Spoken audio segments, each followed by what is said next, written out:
Blessed are the poor in spirit, for theirs is the kingdom of heaven.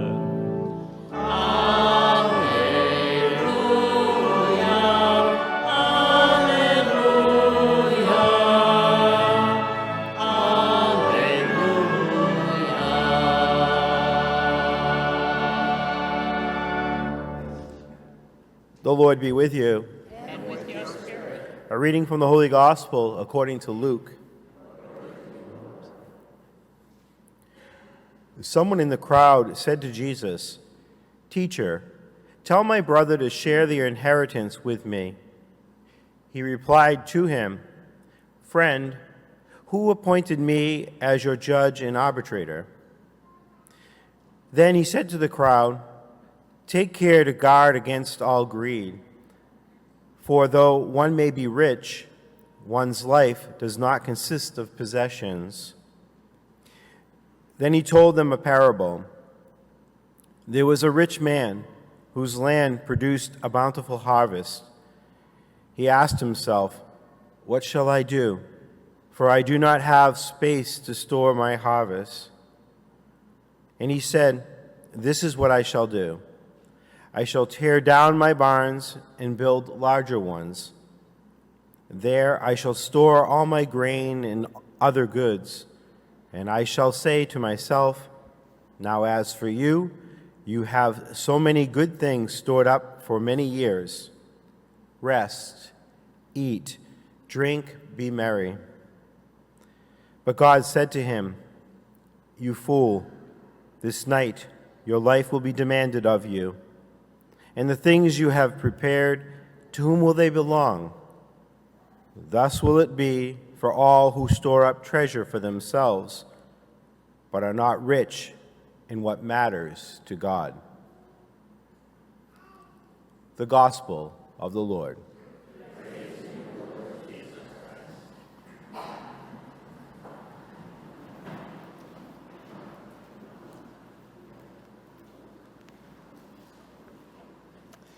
Well, I guess I'll be remaining your pastor.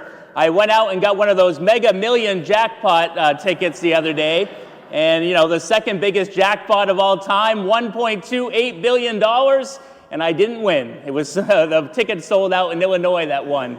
And I don't know why I thought I was going to win. I mean, it says right on the ticket, it's a 1 in 302 million chance of winning. And it sort of begs the question, would I even want to win? I mean, you know, what would I do with all that money? I suppose I could give it away, I suppose. But, you know, what would I really do? Would I quit my job? No.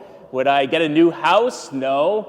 Would I get a new car? Probably. But, you know, in the end, I have so many blessings in my life already, you know, it wouldn't really change my life all that much for the better, and it might change it for the worse.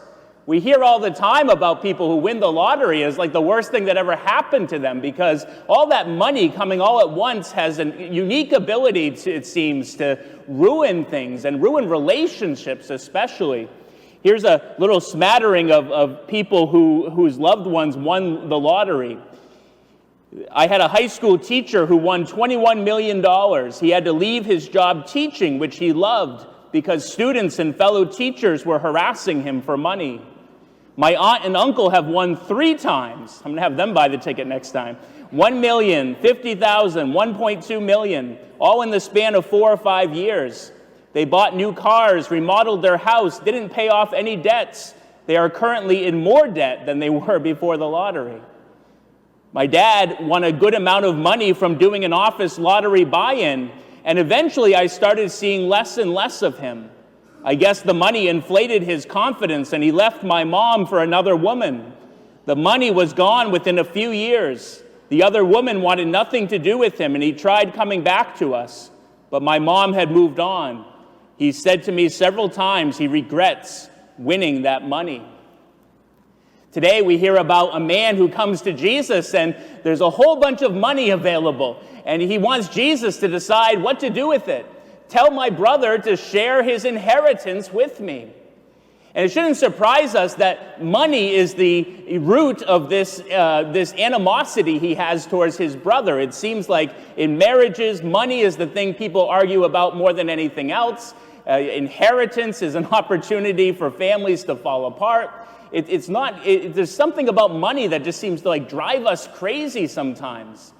And it's interesting, Jesus speaks more about money than anything else in the gospel other than God.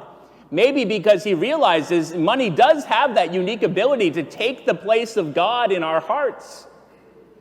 So anyways, Jesus wisely steps out of this family squabble, and he says, "Who appointed me as your judge and arbitrator?" But he also takes the opportunity to warn against greed. The greed that is idolatry, St. Paul says. All greed in a way is idolatry, because when we put something that's not God, that's less than God, in the place of God, then we're worshiping it. It's idolatry. And it doesn't satisfy us. That big God-shaped hole that we have in our heart, if we try to fill it with something less than God, it never gets filled up. And this is not just money and material possessions. It could be anything. It could be the approval of others. It could be media consumption. It could be anything. But if we try, it doesn't ever satisfy. And so Jesus tells the story about the man who keeps building bigger and bigger barns in the hopes that one day he'll get to the end. He'll get to a barn that's big enough to hold everything. But he never does. What do you do when you fill one barn? You got to build another barn that's even bigger. And that's sort of the addictive mindset there in a nutshell. I went to a camp last week for young women called Fiat Camp. It's a vocation camp helping young women discover what their vocation is. And next week we have the camp for young men, Quo Vadis Camp.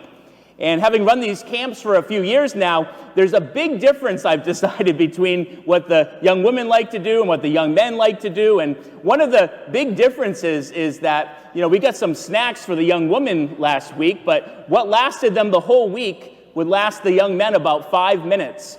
And it's unbelievable. You got 50 high school young men together. They will go through any snacks that you put out. And we'll put out unbelievable mountains of snacks. Cookies and chips and soda, and we'll pile the table high, and it doesn't matter how much you put out there, it's gone in 10 minutes. And it's like a plague of locusts come through, and it's all gone. And you can never satisfy that hunger. And something is similar with us. There's the hunger that we have that just doesn't get satisfied by material possessions, by money, and yet we keep trying to satisfy it that way. We keep trying to fill that hunger. Why do we do that? It's all vanity, says the scriptures. Vanity of vanities, says Koheleth. That Hebrew word for vanity means like a puff of smoke, or it might mean like an air bubble, something that's very ephemeral. It's just gone in a moment, poof. And that's what it's like for us. All these things that we accumulate in this life, it's gone in a moment. And then someone else is fighting over the inheritance. Someone else is fighting over all that money that we accumulated over the years. Why do we do it? Maybe we have forgotten what we're here on this earth to do, who we are. We're children of God, made for something greater. It'd be amazing if I had won the jackpot, 1 in 302 million chance, but the truth is we've already all won the cosmic jackpot. On the moment we were conceived in our mother's womb, we defied more odds than you could ever imagine. What are the chances of your two parents, of all human beings on earth, meeting and having a child with exactly your genetic characteristics? And of that process repeating all through the generations, all your ancestors reproducing successfully until we get to you.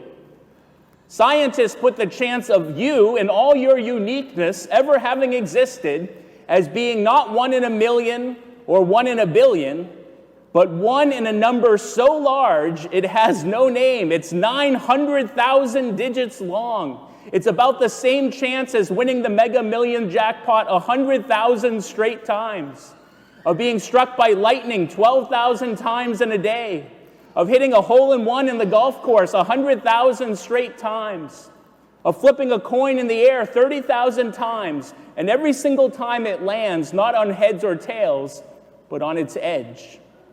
It's basically impossible. And yet, against all odds, here you are. We are not just a product of accidental chance. We were made for a purpose. From all eternity, God wanted us to exist, and we are made for eternity. That's what Jesus reminds us. Store up for yourselves treasure in heaven. Don't store up for yourselves treasure here on earth that moth will eat away and rust will decay. We have to start living for eternity, for heaven, and storing up treasure there. Are we rich in what matters to God? That's a good question for us today. We spend so much time and energy accumulating things that don't make us happy in the end, that we just have to give away anyways. Every study on earth shows that money does not increase happiness, that once you have enough money, once you are able to pay your basic bills, then any other extra money doesn't really increase your happiness at all, and sometimes increases unhappiness. We have to store up for ourselves treasure in heaven. Are we rich in our relationships? Are we rich in our generosity? Are we rich in our love for God? These are the things that matter to God. These are the things we will care about when we come to the end of this earthly life, as brief as it is, and we enter into eternity.